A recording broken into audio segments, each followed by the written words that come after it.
Halo, ketemu lagi di kelas Manajemen Risiko dengan saya, Dela Euzonalia, yang akan menjelaskan kepada kalian tentang risiko operasional.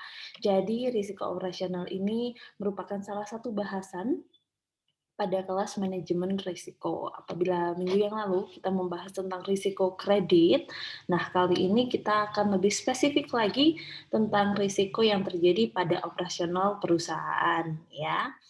Nanti di bahasan kali ini kita itu akan memahami tentang pengertian dari risiko operasional sendiri, terus ada bentuk-bentuk dari risiko operasional itu apa saja sih, ya kan? Terus, bagaimana risiko operasional tersebut terbentuk, terus bagaimana sih kalau, terjadi risiko operasional, terus perusahaan itu mengelola risiko tersebut harus seperti apa? Dan, ada macam-macam contoh dan juga solusi yang akan Budela berikan. Oke, jadi langsung saja. Nah, kondisi terjadinya risiko operasional atau operational risk itu sangat dipengaruhi oleh bagus dan rendahnya kualitas kematangan manajemen yang dimiliki oleh manajer suatu perusahaan. Seorang manajer dalam mengambil setiap keputusan harus selalu memikirkan dampak yang akan timbul, baik itu dampak secara jangka pendeknya maupun jangka panjangnya. Seperti jika ingin menaikkan jumlah produksi atau menambah karyawan baru. Jika jumlah produksi ditingkatkan, maka apakah persediaan bahan baku di gudang dan di pasaran itu cukup tersedia dalam jumlah yang dimau oleh manajemen? Serta, apakah bahan baku yang dimiliki itu memiliki kualitas yang sama untuk masa produksi secara jangka panjang.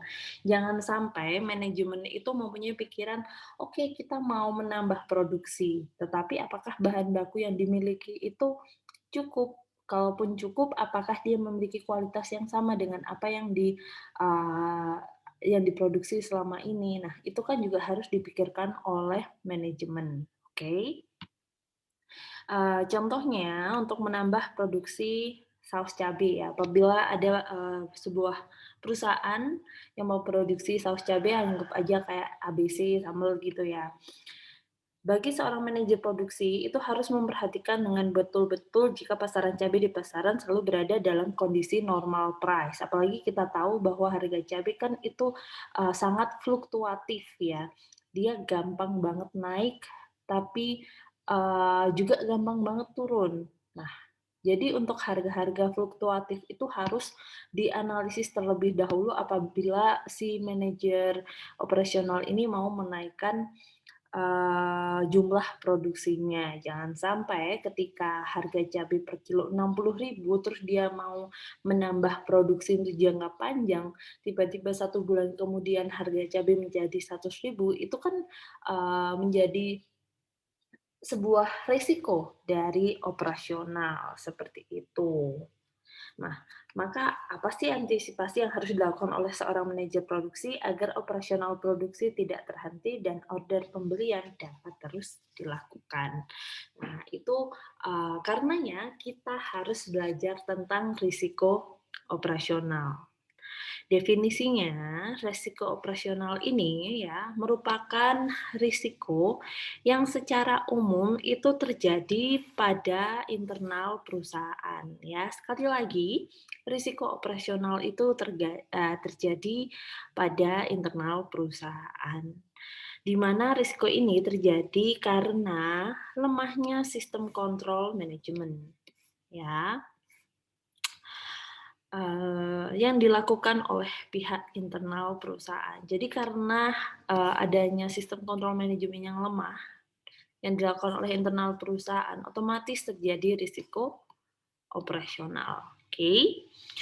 Nah, contoh dari risiko operasional, contohnya, nah, ada yang namanya risiko pada komputer risk ya, karena telah terserang virus mungkin, terus kerusakan maintenance pabrik, terus kecelakaan kerja, kesalahan dalam pencatatan pembukuan secara manual atau manual risk ya, kesalahan pembelian barang dan worst case-nya itu tidak ada kesepakatan bahwa barang yang dibeli tidak dapat ditukar kembali seperti itu.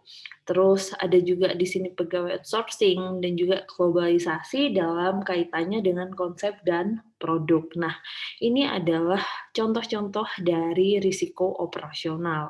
Dan risiko-risiko yang terjadi ini adalah risiko yang terjadi pada internal perusahaan.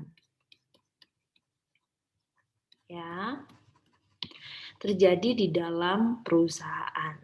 Jadi itu beberapa contoh dari risiko operasional. Sekarang kita kupas satu persatu tentang bentuk-bentuk risiko operasional ini. Bagaimana dia terjadi dan harus seperti apa sih manajemen itu menghadapinya. Yang pertama ada computer risks atau risiko pada komputer. Banyak sekali ya. Di sini ada type of computer security risk, ada internet and network attack ya, virus attack, atau mungkin sekarang lagi rame hacker ya, seperti itu ngehack sosial media segampang itu kan. Jadi bukan hanya sosial media, kadang data di perusahaan juga gampang dicuri oleh orang-orang yang tidak bertanggung jawab seperti itu. Unauthorized access and use, hardware theft ya, terus stolen computer, security risks, information theft. Nah ini sih yang banyak terjadi biasanya dalam perusahaan, information theft, system failure, terus software theft, illegal copying. Jadi sorry. Risiko pada komputer ini bisa terjadi karena berbagai faktor, seperti faktor masuknya virus yang disebabkan oleh proteksi software yang tidak memadai. Ya, oleh karena itu, kalau kalian berada pada perusahaan, diusahakan ataupun kalau kalian secara pribadi ya diusahakan memakai apapun yang original. Biar apa? Biar ada security-nya, jadi tidak sampai tercuri datanya. Apalagi pada era sekarang ini, setiap kemajuan teknologi perangkat lunak itu selalu diikuti dengan berbagai permasalahan yang timbul. Hacker merupakan salah satu yang begitu tertarik untuk menggeluti bidang ini ya, serta mencoba menerobos setiap proteksi yang dibuat oleh suatu lembaga.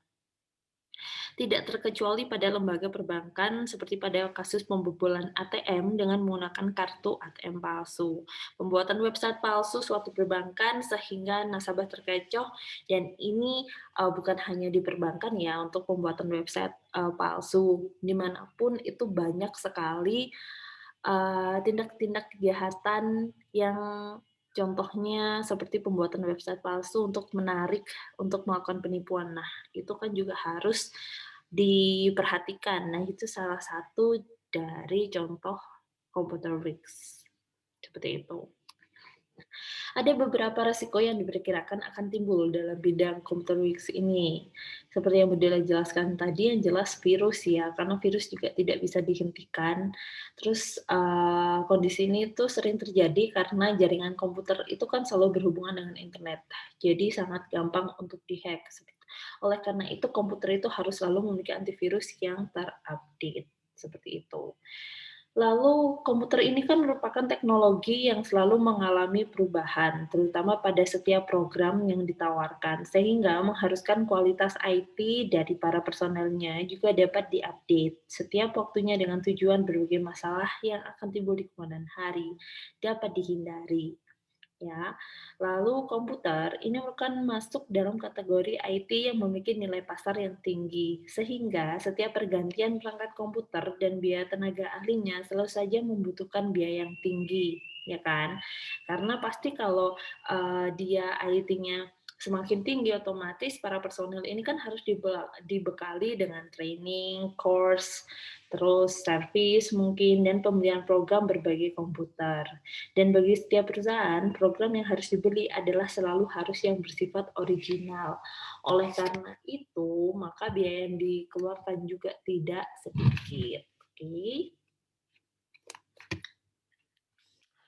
Lalu ada kerusakan maintenance pabrik. Nah, kerusakan maintenance pabrik ini juga berasal dari internal perusahaan, terlebih di bagian risiko operasional ya kan. Bagi setiap perusahaan, khususnya perusahaan yang memiliki mesin, sangat mengandalkan pada kualitas peralatannya dalam menunjang produksi.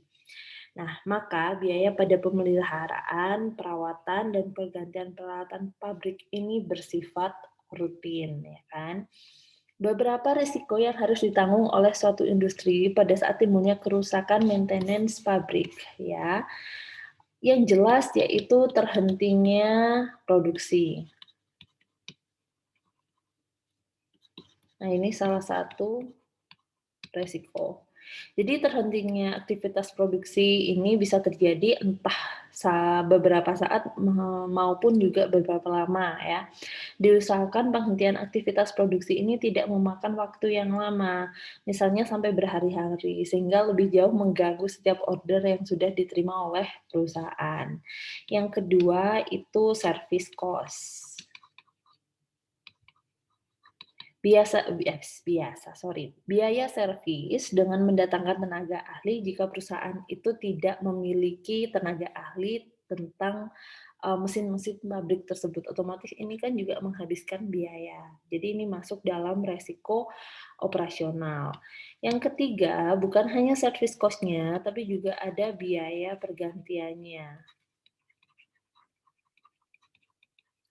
Jadi biaya pergantian dalam bentuk pembelian baru beberapa peralatan pabrik dan persoalan yang lebih jauh jika barang yang dipesan tersebut tidak tersedia di pasaran dengan cepat sehingga mengharuskan perusahaan untuk memesan terlebih dahulu dan ini akan memakan waktu yang lama. Jadi ini merupakan risiko-risiko operasional yang terjadi karena kerusakan maintenance pabrik. Oke, lanjut. Selanjutnya ada kecelakaan kerja. Kecelakaan kerja ini terjadi pada saat suatu perusahaan tidak menerapkan dan memperlakukan suatu konsep keselamatan dan jaminan bekerja sesuai dengan aturan dan ketentuan yang berlaku ya. Kadangkala beberapa perusahaan itu tidak mengindahkan serta tidak menerapkan konsep keselamatan dan jaminan kerja sesuai dengan ketentuan. Karena apa?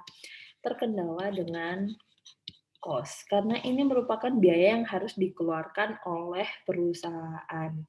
Nah, penghindaran biaya tersebut mencakup beberapa hal. Jadi cost ini kan kalau kecelakaan kerja kan dia seharusnya ada yang pertama asuransi ya. Biaya asuransi kepada setiap karyawan yang harus dibayar setiap bulannya. Ini kan juga masuk cost. Terus tanggungan.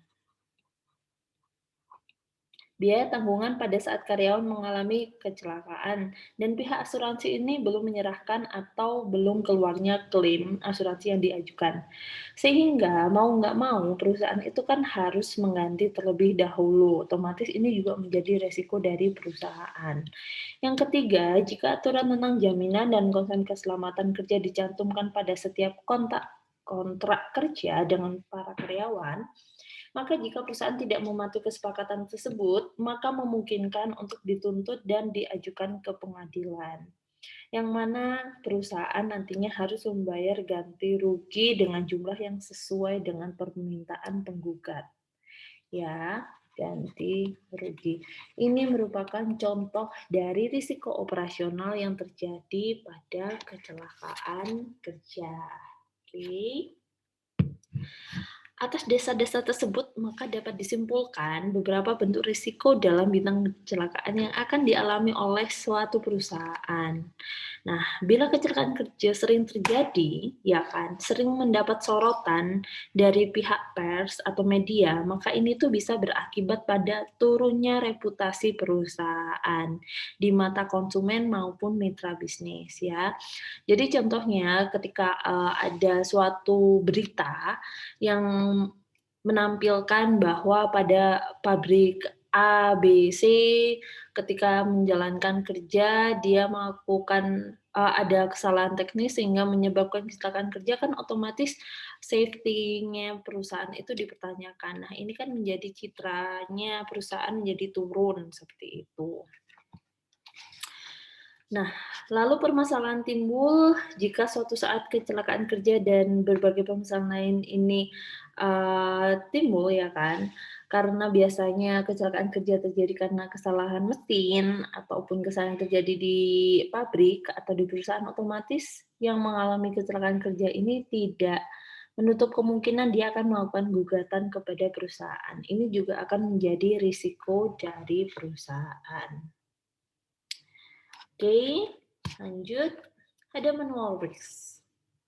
Manual risk ini merupakan kesalahan dalam pembukuan secara manual. Jadi maksud dari manual risk itu seperti itu. Jadi risiko dalam bidang pembukuan secara manual sebenarnya terjadi karena beberapa sebab. Contohnya, pembukuan secara manual itu kan ditulis atau dicatat umumnya di kertas. Sehingga pada suatu saat kantor ini mengalami sesuatu yang tidak diinginkan, seperti entah kebanjiran atau kebakaran, atau kesalahan dalam peletakan mungkin. Jadi ini tuh sulit untuk di-tracking seperti itu. Lalu jika kesalahan dalam pencatatan secara pembukuan terjadi, maka penyelesaian dan pencarian sumber masalahnya itu juga harus dilakukan secara manual. Seperti itu. Lalu proses penyusunan pembukuan akan berlangsung dengan waktu yang lama sehingga pekerjaan menjadi tidak efisien dan efektif. Efisien dilihat dari segi biaya dan efektif dilihat dari segi waktu.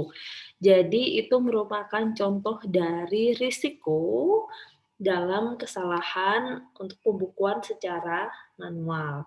Nah, apakah di era teknologi seperti ini, era serba digital seperti ini masih ada yang melakukan pembukuan secara manual? Banyak. Karena apa? Rata-rata perusahaan itu melakukan pencatatan 2 kali. Yang pertama dilakukan secara manual dulu, lalu dilakukan secara digital. Karena apa? Itu untuk pencocokan di akhir. Oke.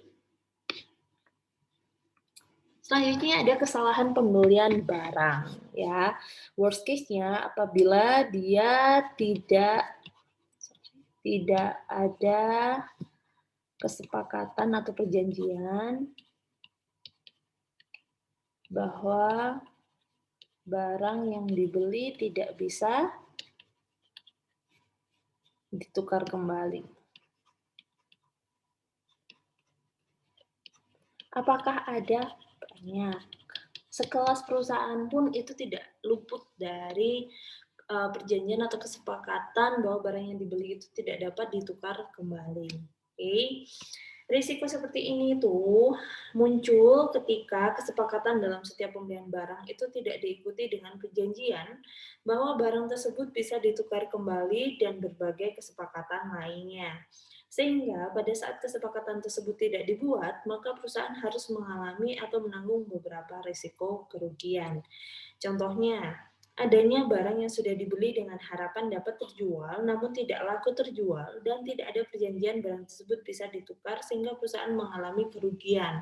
Otomatis itu akan menjadi persediaan yang tertahan dan akan mengurangi cash flow dari perusahaan. Pada saat yang kedua ya, pada saat barang sudah dijual, namun ternyata ada sisa dan itu tidak bisa ditukar dengan yang baru, entah expired kah atau entah tidak bisa dijual, maka ini memaksa perusahaan untuk menjualnya dengan harga yang murah. Kalau expired tidak bisa dijual dengan harga yang murah ya, jadi mau nggak mau perusahaan itu harus rugi untuk membuang barang tersebut. Nah, oke. Lalu ada juga contohnya perusahaan ini tidak bisa melakukan penghematan biaya karena kontrak dagang dengan para mitra bisnis bersifat tunai dan tidak ada konsep servis purna jual. Jadi memang ada beberapa perusahaan itu yang mengharuskan cash di awal. Tidak ada yang namanya kayak semacam faktur penjualan, terus terhutang, seperti itu nggak ada. Jadi itu kan juga menjadi salah satu risiko dari operasional. Oke, selanjutnya ada pegawai outsource. Nah, kenapa pegawai outsourcing ini menjadi salah satu risiko dari risiko operasional? Padahal ini kan ada di bagian SDM, betul? Terus kenapa dia menjadi resiko di dalam risiko operasional? Jadi penerimaan dan penempatan pegawai secara konsep outsourcing itu memberi pengaruh besar bagi perusahaan baik secara jangka pendek maupun jangka panjang. Pegawai outsourcing biasanya pegawai itu yang disediakan oleh lembaga penyedia pegawai ya. Jadi pegawai outsourcing itu bukan pegawai dari perusahaan tersebut. Jadi ini ada perusahaan Indofood lagi.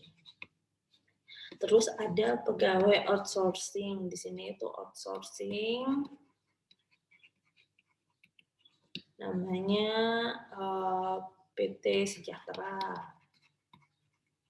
Nah, karena si Indofood ini tidak mau mempunyai pegawai tetap, tetapi dia membutuhkan sejumlah pegawai, anggap aja 100 untuk produksi, tetapi hanya dibutuhkan selama 2 tahun, otomatis daripada dia mencari pegawai tetap, di mana dia harus merekrut lagi, memberikan pelatihan, terus nanti kalau keluar pun juga harus memberikan pensiun. Nah, otomatis dia lebih baik mencari dari outsourcing. Nah, tinggal kontrak, terus outsourcing yang memberikan ke ini. Oke. Jadi pada saat ini kan masih banyak perusahaan yang melakukan sistem outsourcing dengan berbagai alasan. Contohnya, biaya yang dikeluarkan pasti lebih murah, karena perusahaan ini kan tinggal menghubungi lembaga outsourcing. Jika selama ini perusahaan melakukan sendiri, seperti membuat tim penerimaan dan seleksi, recruitment and selection karyawan, dan juga membuat pelatihan ya, seperti yang sudah dijelaskan tadi, otomatis itu akan membuat kos perusahaan menjadi lebih banyak. Berbeda apabila perusahaan langsung mengambil dari outsourcing. Oke. Pegawai yang berasal dari outsourcing ini dianggap lebih memiliki kesiapan karena sudah dipersiapkan oleh si perusahaan outsourcing ya. Jadi istilahnya tidak belajari lagi. Oke. Lalu perusahaan hanya memiliki dan bertanggung jawab kepada lembaga penyalur tenaga kerja dan itu dilakukan sesuai dengan kontrak kerja yang sama yang telah disepakati. Lalu tidak ada biaya fixed cost yang harus ditanggung dan dipersiapkan seperti pada saat pegawai tersebut akan pensiun, maka harus menyiapkan uang pesangon dan dana pensiun. Yang terakhir, perusahaan itu bisa dengan mudah mengganti karyawan tersebut setelah habis masa kontrak karena perjanjian dilakukan sesuai dengan isi kontrak kerja. Lalu, di manakah permasalahan ini timbul atau risiko ini timbul? Jadi pada saat suatu perusahaan ini menerima pegawai yang bersifat outsourcing atau sementara, maka ada beberapa risiko yang harus ditanggung oleh perusahaan. Yang pertama, pegawai tersebut bukanlah pegawai tetap ya. Yang pertama, bukan pegawai tetap. Lalu kenapa bukan pegawai tetap ini menjadi resiko? Karena pegawai tersebut itu tidak bekerja hingga pensiun, sehingga ia akan bekerja sebatas masa kontrak kerja saja.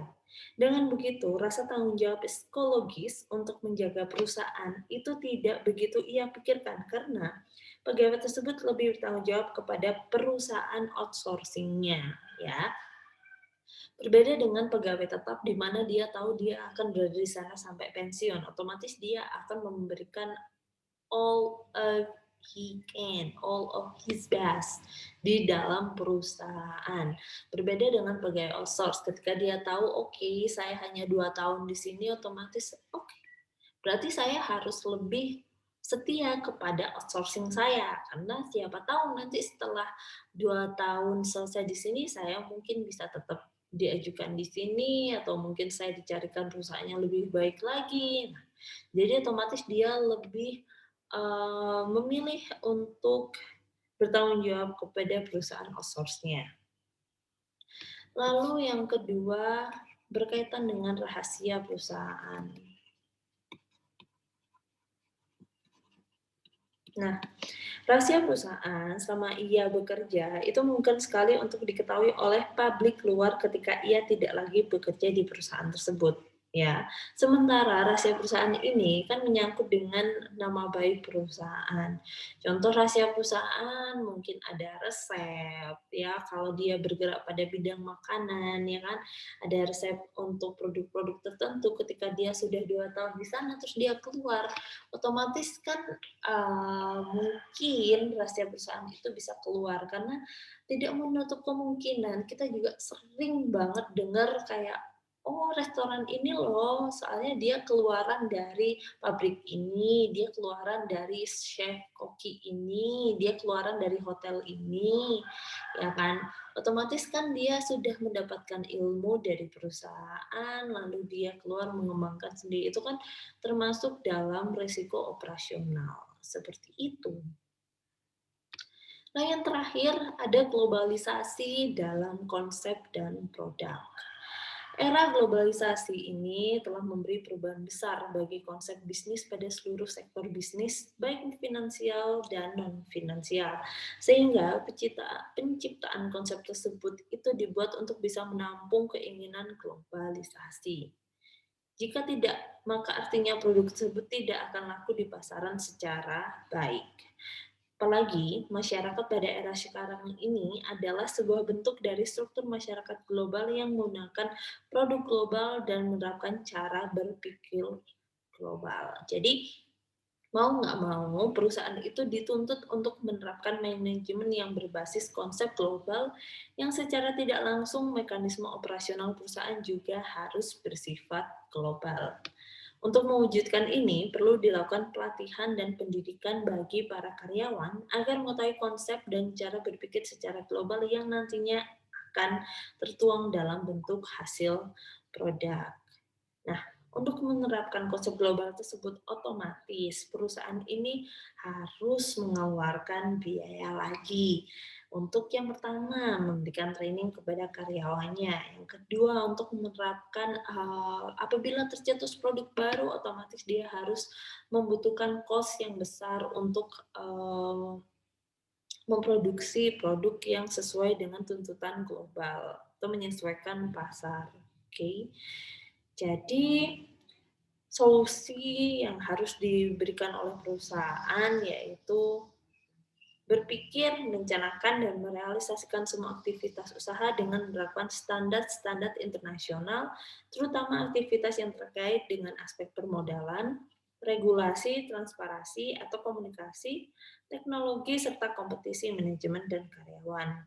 Sehingga dengan penerapan solusi seperti itu diharapkan perusahaan dapat mengantisipasi terhadap resiko operasional dari segi global akan dapat dihindari dan minimal diperkecil risikonya. Oke. Lalu yang terakhir ada pengukuran risiko operasional. Di sini ada beberapa pengukuran yang dilakukan. Jadi menurut Mamduh ya, salah satu teknik untuk mengukur risiko operasional adalah dengan menggunakan 2 klasifikasi sebagai berikut. Frekuensi atau probabilitas terjadinya risiko dan tingkat keseriusan kerugian atau impact dari risiko tersebut. Ya. Pengukuran risiko operasional itu dapat dilakukan dengan menempatkan tingkatan dari setiap bentuk risiko yang terjadi, yaitu semakin tinggi risiko, maka semakin tinggi kemungkinan untuk memperoleh return yang diharapkan. Dengan asumsi risiko dan return bersifat linear. Linear dalam artian apa? Jadi ketika risiko tinggi, maka keuntungan juga akan tinggi. Jadi ketika risiko rendah, maka keuntungan juga akan rendah. Ya, itu yang dimaksud dengan linear. Nah, untuk lebih jelasnya itu kita bisa lihat gambar ini ya. ER di sini itu adalah expect return.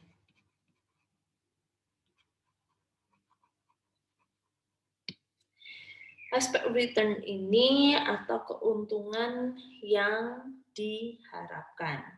Oke. Yang ini adalah standar deviasi. Standar deviasi atau simpangan baku merupakan tingkat resiko yang semakin besar simpangan bakunya.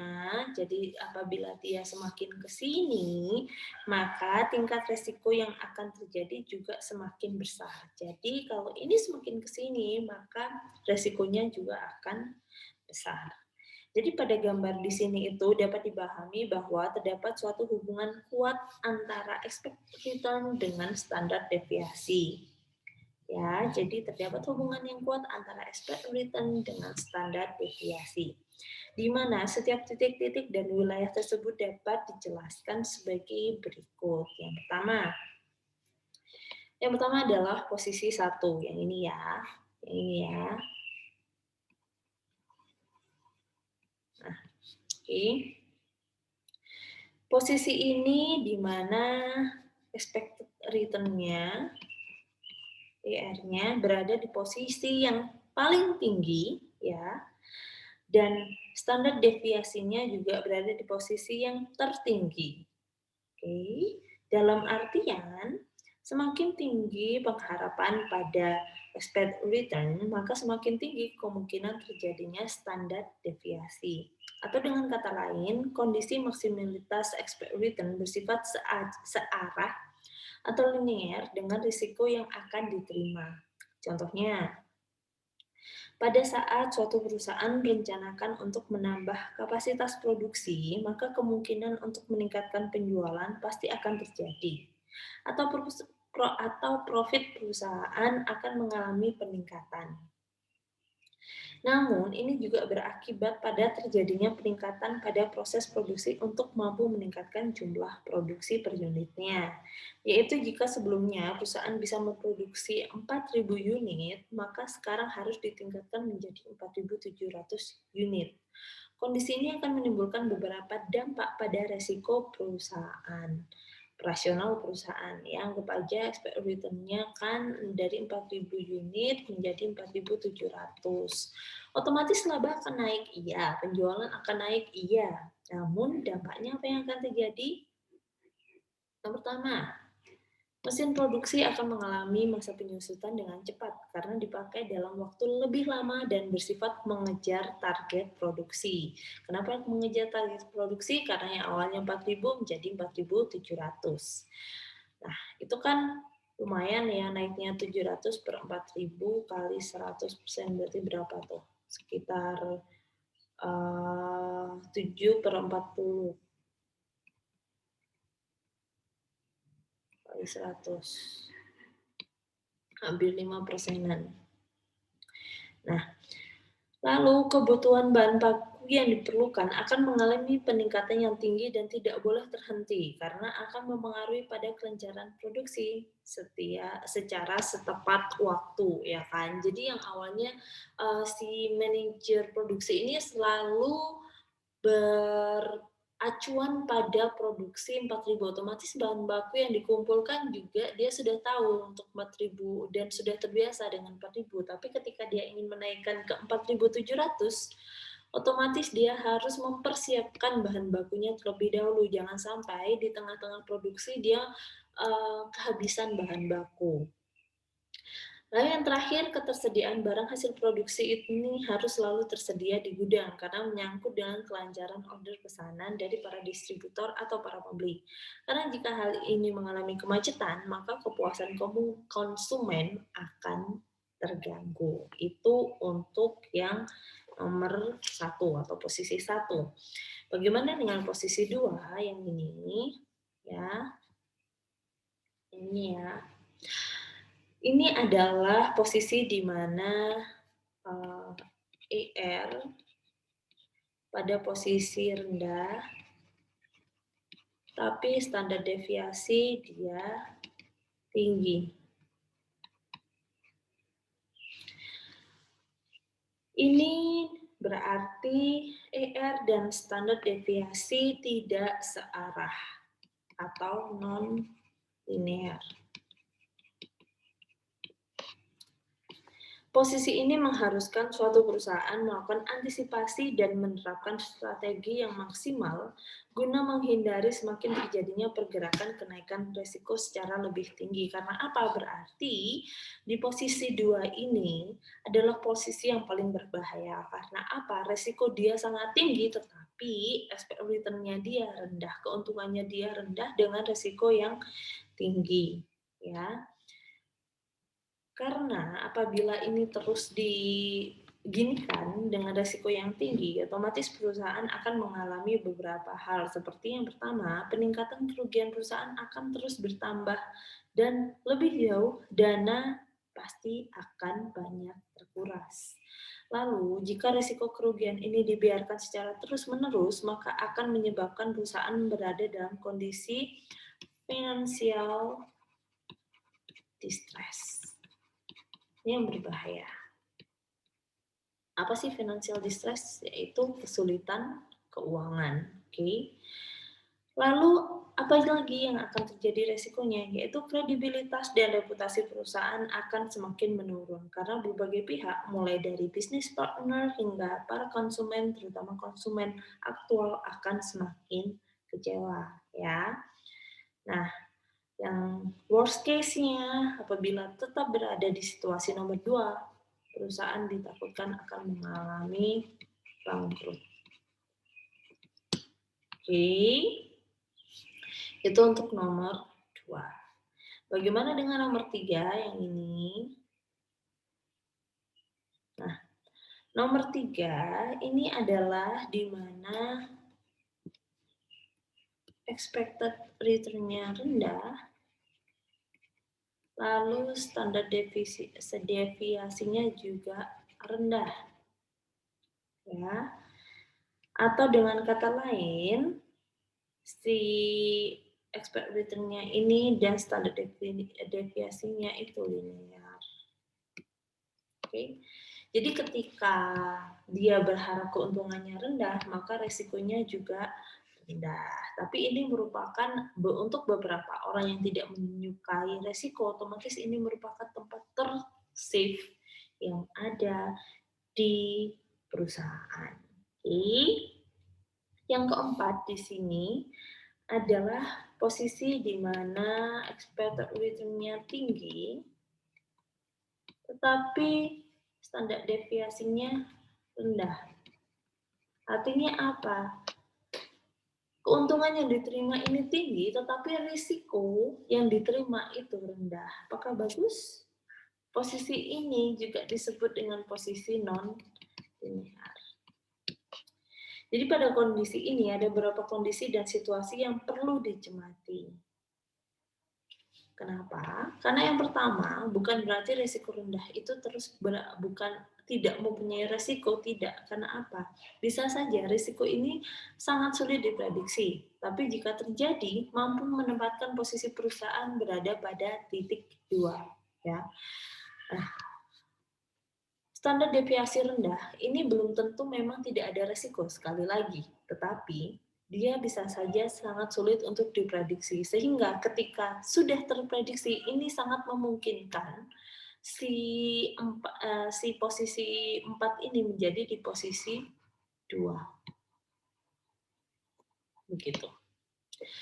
Lalu kondisi dan situasi ini terjadi pada saat kontrol risiko menjadi lemah karena perusahaan selama ini akan terbuat oleh return yang terus-menerus mengalami kenaikan. Lalu semangat kerja pasti itu under pressure yang dilakukan oleh pihak manajemen perusahaan karena apa? Untuk menghindari berada di posisi yang kedua. Otomatis ini akan berdampak pada penurunan kinerja dari perusahaan atau karyawan dari perusahaan tersebut, ya. Lalu ada titik M di sini. Titik M. Nah, titik M ini merupakan posisi yang dianggap sebagai titik yang paling optimal untuk kondisi expected return dan standar deviasi. Karena jika pihak manajemen dan para komisaris perusahaan, di mana di sini ada para pemegang saham menginginkan kondisi yang stabil, dalam artiannya safety position, maka sebaiknya memilih posisi atau titik di M ini. Seperti itu.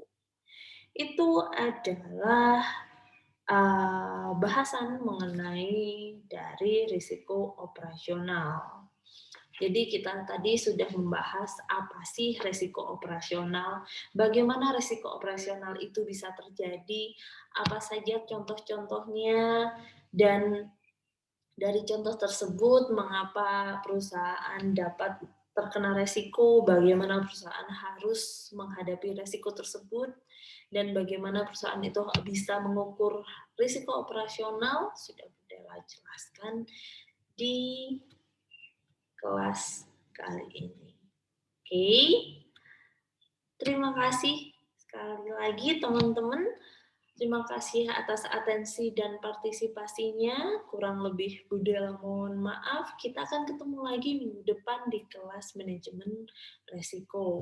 Udah akhiri. Wassalamualaikum warahmatullahi wabarakatuh.